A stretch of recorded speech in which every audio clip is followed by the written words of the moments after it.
Good day, everyone. I am Mary Jane Lilido, your teacher for today's discussion. Before we proceed to our new lesson, I prepared an activity called Mix Up Sentence. The way it works is that you need to correct the sentence in terms of the word order. Then, you have to write down the correct sentence structure order. You only have 1 minute to answer.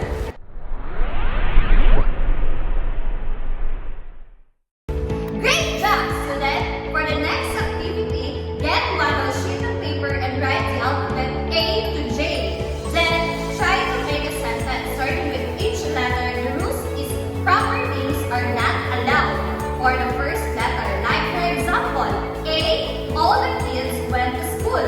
B, both my mom and dad like spaghetti. C, cats don't like water. What did you observe to our activity? Oh, very good! How it is easy to compose your own sentences. Wow, great job! So do you have any idea of what could be our topic today? Awesome, student! Our topic for today is all about the basic sentence pattern. In English, our sentences usually operate using a similar pattern. The subject, verb, then the object. The nice part about this type of structure is that it lets your reader easily know who is doing the action. A subject performs the action in a sentence, while the verb is a word that usually indicates some type of action. There are two types of basic types in verbs. In English, the action words and the linking verbs. An action verb represents something like subject of a sentence, thus, whereas a linking verb connects the subject to a specific state of thinking. In other words, a linking verb describes the subject instead of expressing an action. Linking verbs are also known as the state of being verbs, and the most common one in English is the verb to be. Again, what is action words? Very good! Oh, what is linking verb? Nice one! Okay, an object usually appears after the verb. There are two types of object in English language, the direct and indirect.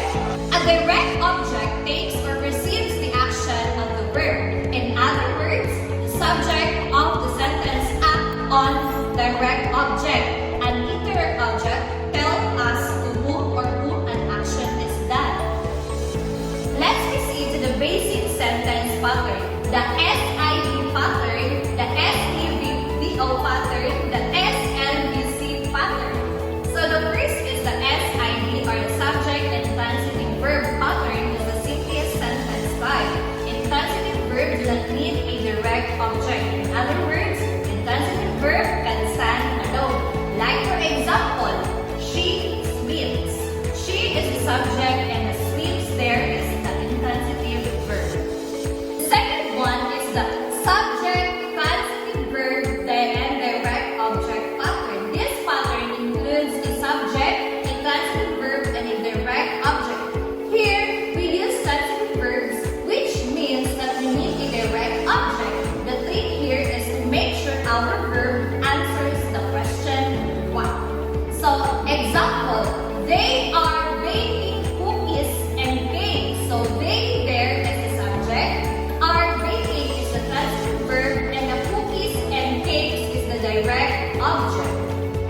Okay, the last one is the subject, linking verb, and complement. Linking verbs are the types of verbs that join the subject with an adjective or another noun. Some commonly used linking verbs include be, are, is, was, were, and seem.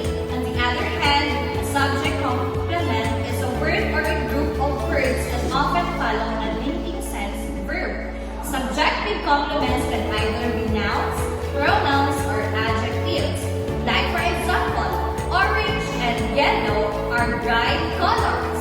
Orange and yellow there is a subject, are is a linking verb, and bright colors are the complement. Do you learn something today? Very good! So for you to evaluate yourself, please answer this question below and submit it to me in our next meeting. Thank you for watching and listening. See you you again next time.